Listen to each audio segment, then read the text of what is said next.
Merespon bencana hidrometeorologis di Sumatera yang mengakibatkan trauma, Kementerian Kependudukan dan Pembangunan Keluarga (BKKBN) memberikan bantuan hingga layanan trauma healing. BKKBN juga melaksanakan pendampingan psikososial dengan pendekatan yang humanis dan menyenangkan. Ratusan desa terendam banjir, infrastruktur vital terputus, dan ribuan warga kehilangan tempat tinggal. Banjir bandang dan longsor ini tidak hanya merenggut harta benda, namun juga meninggalkan trauma mendalam bagi para korban, terutama anak-anak. Data dari Badan Nasional Penanggulangan Bencana mencatat, hingga akhir Desember 2025, jumlah korban meninggal dunia mencapai 1.140 orang. 163 orang lainnya masih dinyatakan hilang. Hampir 400.000 warga terpaksa mengungsi, sementara ratusan ribu rumah mengalami kerusakan.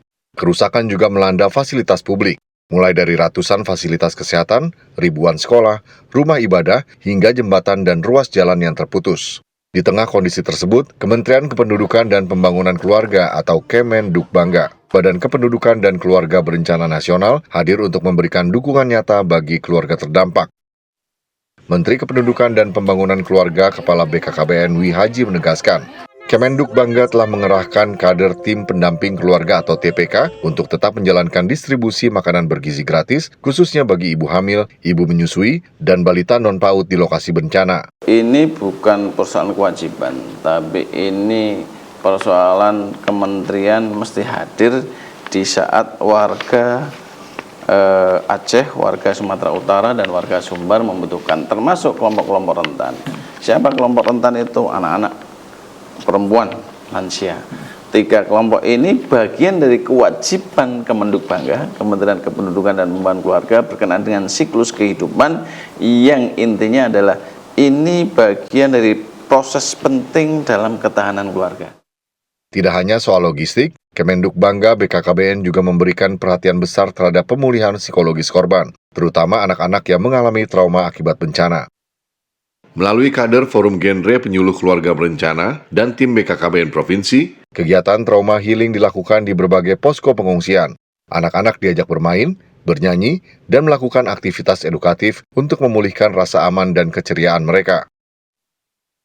Di Sumatera Barat, tim BKKBN turun langsung menyapa para pengungsi, berbaur dengan keluarga, memeluk anak-anak, dan menciptakan ruang ramah anak di tengah situasi darurat. Sementara di Aceh, bantuan logistik dan trauma healing diberikan kepada ratusan anak usia 5 hingga 17 tahun. Bantuan ini berasal dari donasi berbagai pihak, termasuk kader, forum genre, ASN, dan masyarakat. Di Sumatera Utara, Satya Gatra Mobile BKKBN juga melaksanakan pendampingan psikososial dengan pendekatan yang humanis dan menyenangkan agar anak-anak bisa perlahan bangkit dari trauma. Kita dari Kementerian Kependudukan dan Pembangunan Keluarga, salah satu tugasnya adalah memastikan bahwa keluarga yang ada di Aceh yang kena bencana, yang ada di Sumatera Utara yang kena bencana, dan Sumatera Barat yang kena bencana, dipastikan keluarganya ke depan baik-baik saja dan tidak mengalami trauma. Kebutuhan berikutnya adalah yang saya sebut dengan kebutuhan sekunder.